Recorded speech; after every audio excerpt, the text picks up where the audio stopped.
今天我来聊一聊啊，现在的年轻人啊，为什么不愿意结婚呢？最近这个话题啊，在中国的互联网上非常火爆啊。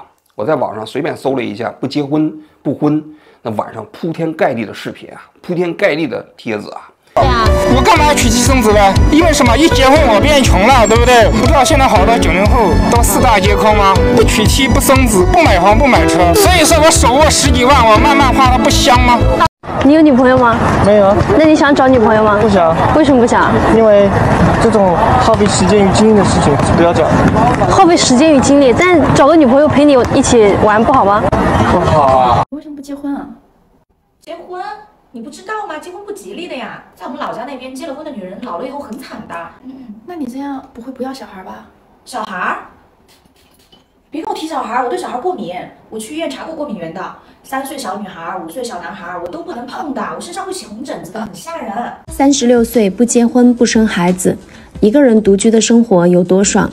想睡懒觉不会有人打扰，吃东西不用照顾别人的口味，一个人住家里也不会很脏，所有的收入都可以自己支配。可见啊，现在不结婚啊，已经成为了年轻人的一个社会潮流。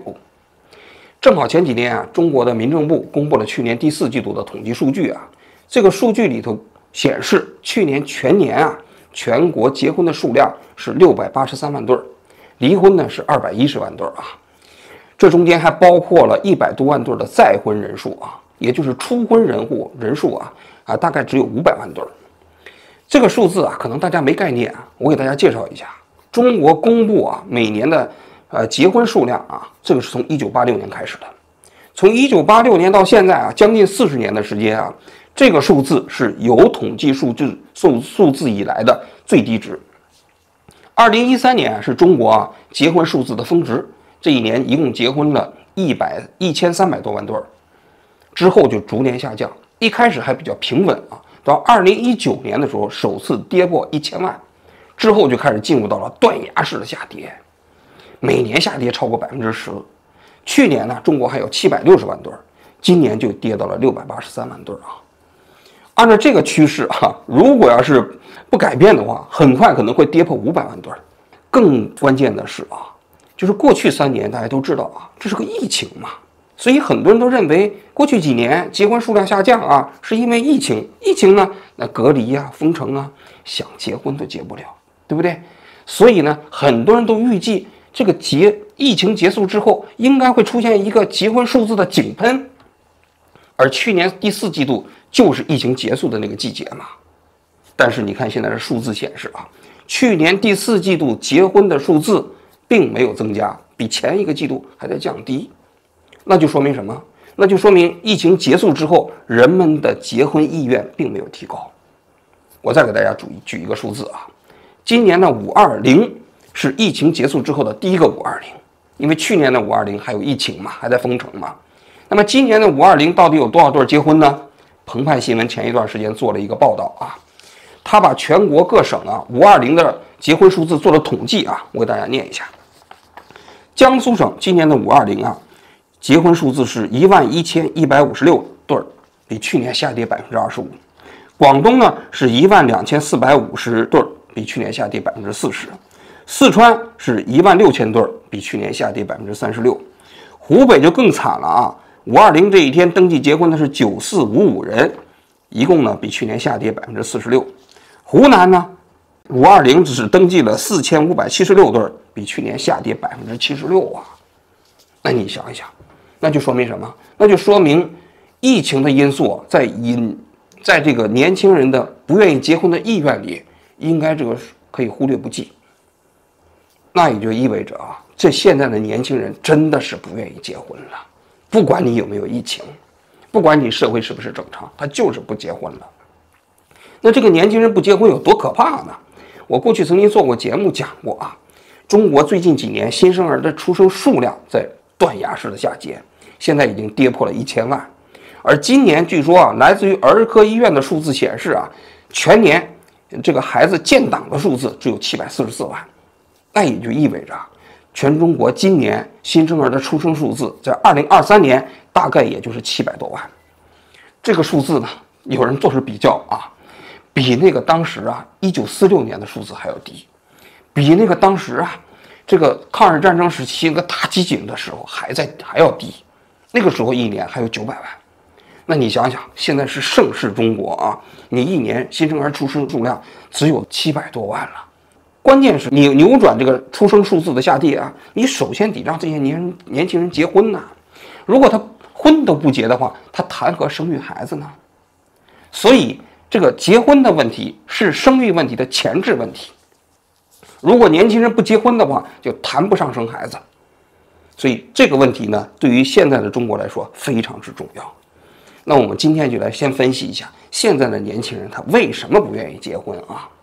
我说某些女生，你们别太过分了啊！成天嚷嚷着不婚不育，好像你们多高贵似的。你说你不结婚，到时候你上哪受气去啊？到时候你伺候谁去啊？你不结婚咋锻炼做家务的能力啊？不结婚谁给男的洗衣服做饭呢？谁给他们传宗接代呀？你说你不结婚，成天吃喝玩乐的，到时候连个骂你败家的人都没有。你说你到时候做个美甲，连个骂你长得磕碜的孩子都没有。你不结婚，你不想得妇科病了？你不结婚，你不想当大婆抓小三了？你说你万一有个3长2短，到时候怎么锁定嫌疑人呢？女人不结婚，就像小鸟没了手表，像猴子没了键盘，像小鱼没有了摩托车，你可真是糊涂啊！哎，你要是真不结婚的话，你可得想好，你别到时候在人家一家人鸡飞狗跳，辅导孩子作业被气到心梗，丈夫出轨要转移财产的时候，你可别笑出声来呀。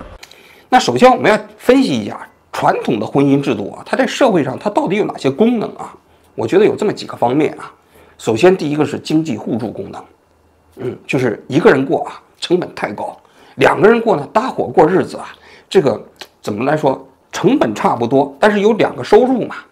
即便是过去古代那个男主外女主内啊，这女主人她在家里头养育孩子啊，她包括做家务啊，它其实也是一种收入，它对男性来说也是一种非常显而易见的好处嘛。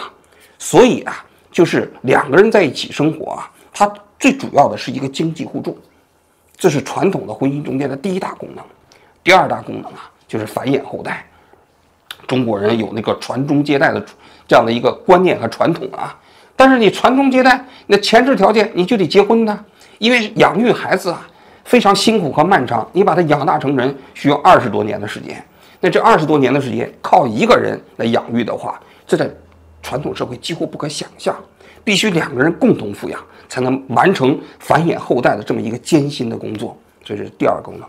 第3个功能就是获得性，在传统社会里面，性几乎就只能通过这么一个婚姻获得。婚姻外面的性呢，要么是被社会道德所不允许，要么对法律所不允许。所以呢，当你有了性的欲望，你最好的办法就是结个婚，有一个稳定的性对象嘛，这样才能满足你的性需求。第4个方面就是满足我们对异性的那样一种感情需求。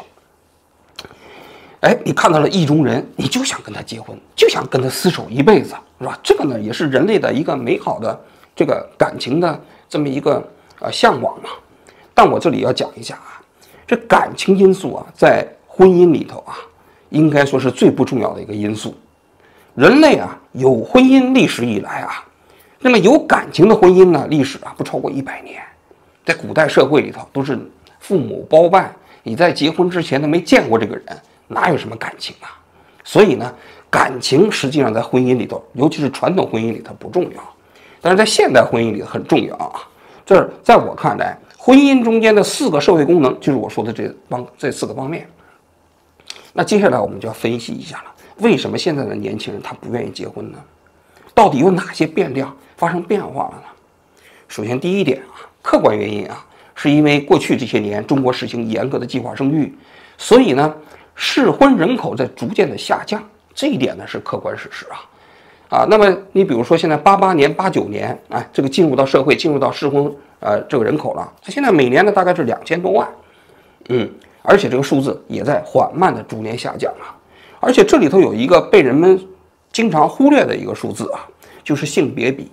就中国的性别比在那个特定的年代，由于计划生育它导致了它畸形，因为正常的男女生育比过程中间，男的比女的稍微多一点，但是我们由于计划生育的时候，很多人家想要男孩导致了性别比非常之夸张，曾经达到过就是125比100，生下来女孩就把她弄死，所以导致了男性比女性要多得多。2020年我们公布的数字在20岁到40岁这么一个适婚人群中间男性比女性要多1700万。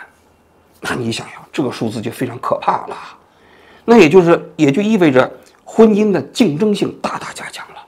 我们刚才讲了，传统的婚姻啊，原本是一个经济互助组织，男的和女的在一起啊，生活啊，双方这个福利水平都提高了。但是由于男多女少，使得进入婚姻呢这个过程中间的竞争性变得格外强烈啊，所以这个本来的一个互助性啊，变成了一个竞争性，而且这竞争的程度啊，变得非常之高。大家都知道，最近几年这个彩礼的很多地方的农村的彩礼啊，这个数字水涨船高啊。就我听说的，现在50万左右啊，已经变得一个很正常的数字了。尤其是很多贫困地区，你像甘肃那种贫困地区啊，那收入本来就不高，但据说现在的彩礼数字也是动辄几十万呢。那是说明什么？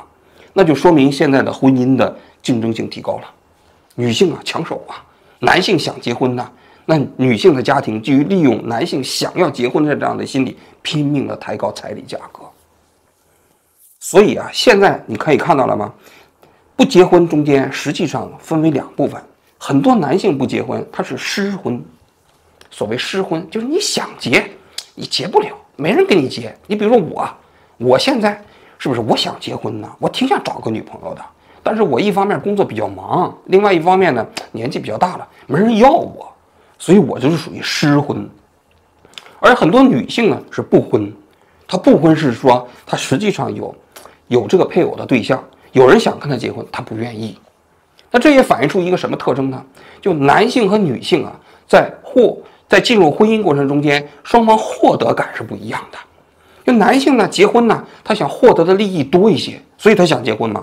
而女性结婚之后呢，她获得的利益少一些，所以她不愿意结婚嘛。当然了，男性在离婚的时候给人感觉剥夺感强一些啊，女性在离婚的时候可能剥夺感弱一些啊，所以总而言之就导致了现在的年轻人在这个过程中间不太愿意结婚。所以有人讲了吗？说过去结婚是财务重组，现在变成了债务重组啊。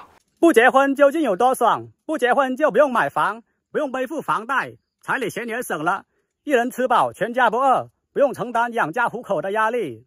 不结婚还有5个好处：一、比较自由，想去按摩洗脚没人拦你； 2、不用为了柴米油盐经常吵架； 3、可以放开手脚去折腾，没有家庭的牵绊，事业更会容易成功； 4、不用担心被人戴绿帽； 5、如果不结婚，年轻的时候不会拖累父母，老了不会成为子女的负担。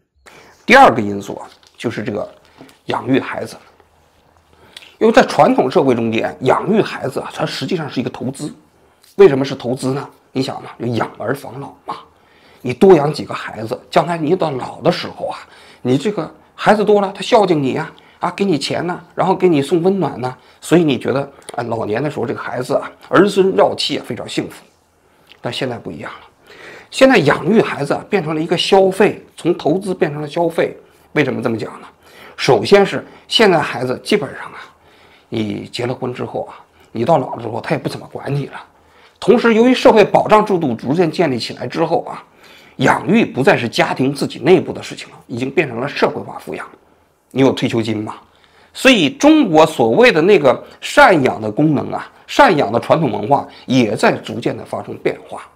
年轻人不太在老年的时候赡养你了。那么在这种情况下，那你养孩子你获得什么？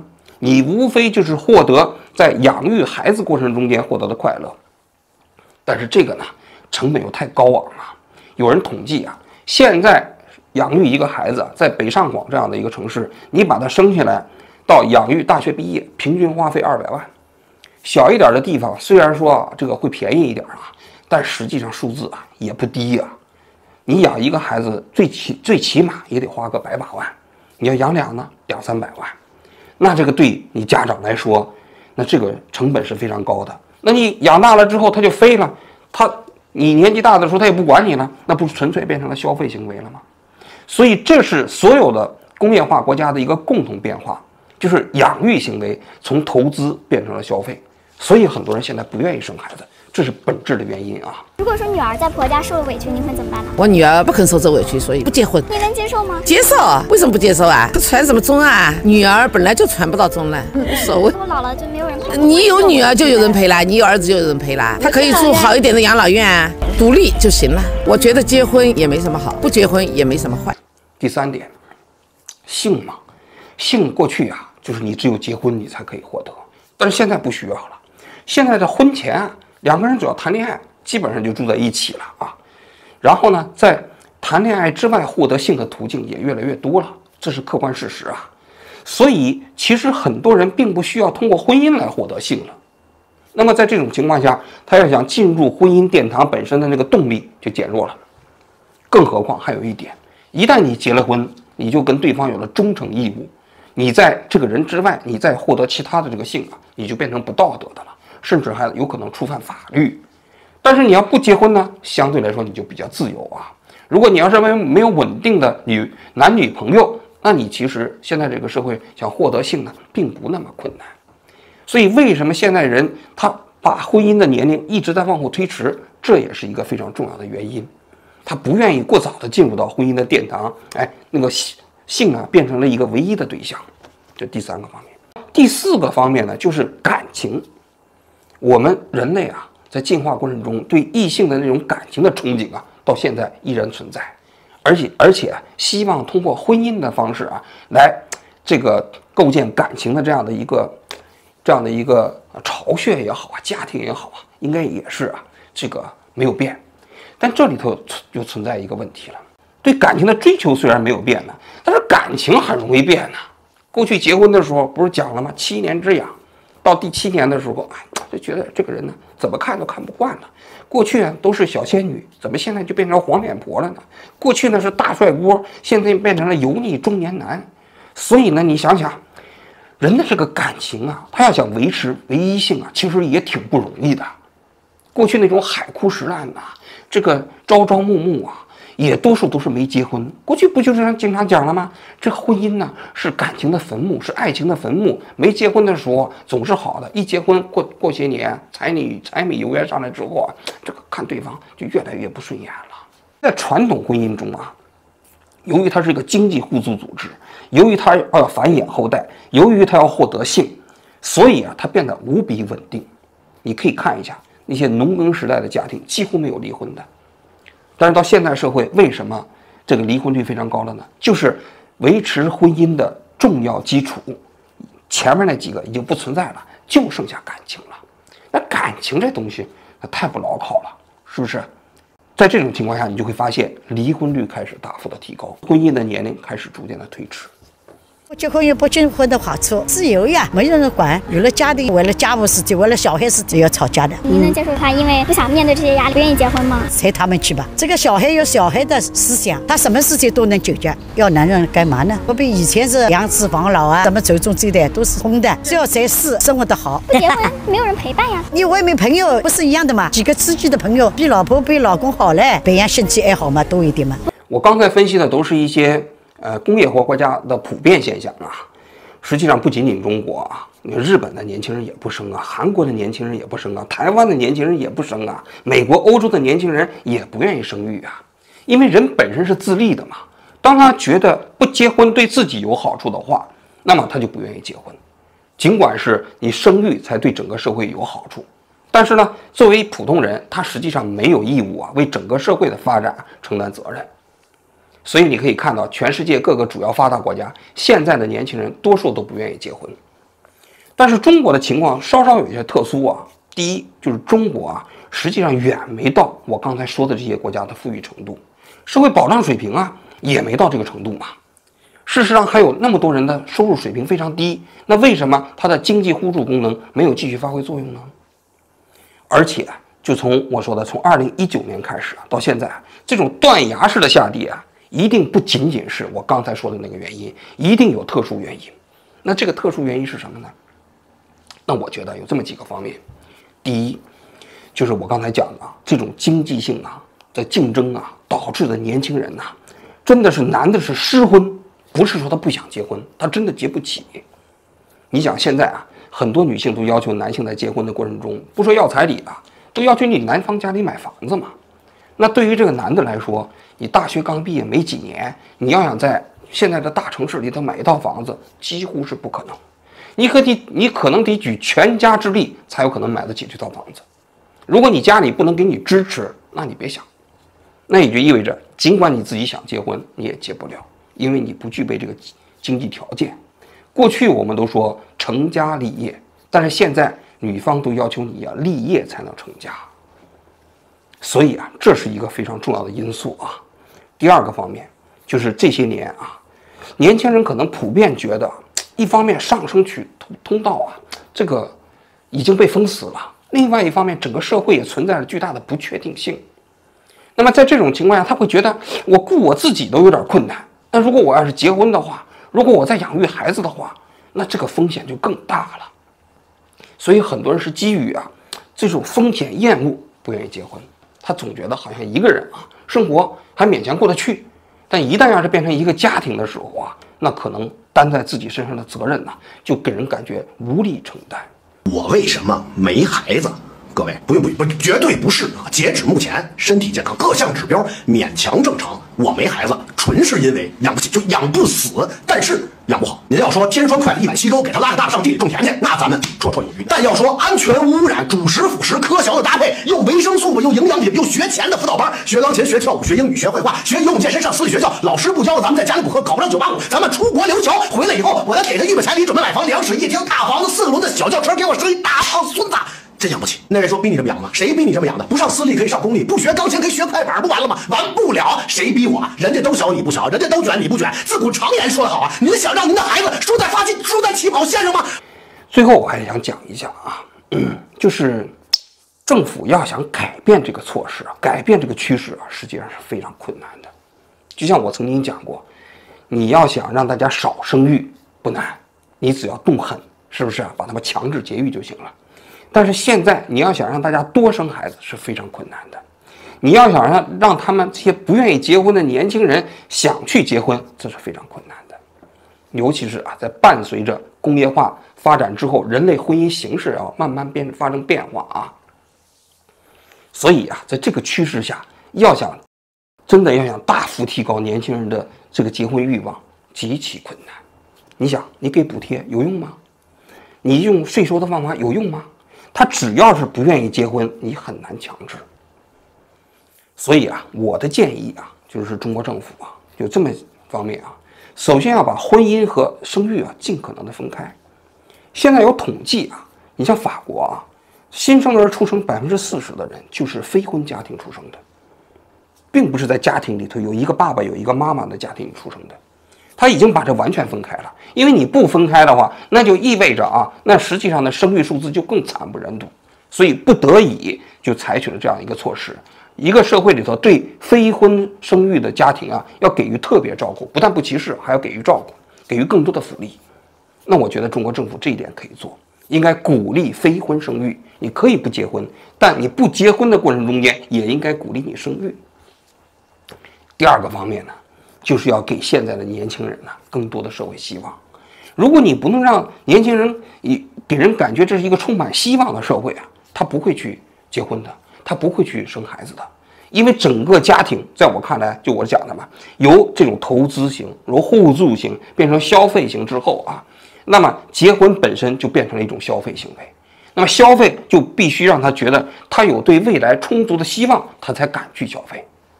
如果对未来没希望了，他就不敢消费了，包括婚姻这种消费形式，他也不敢消费了。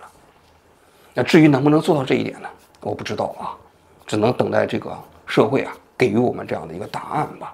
但我想说的是，这个趋势如果不改变的话，那么整个中国未来10年或者20年那个图景就非常不令人乐观了。好，我今天就讲到这里，谢谢大家。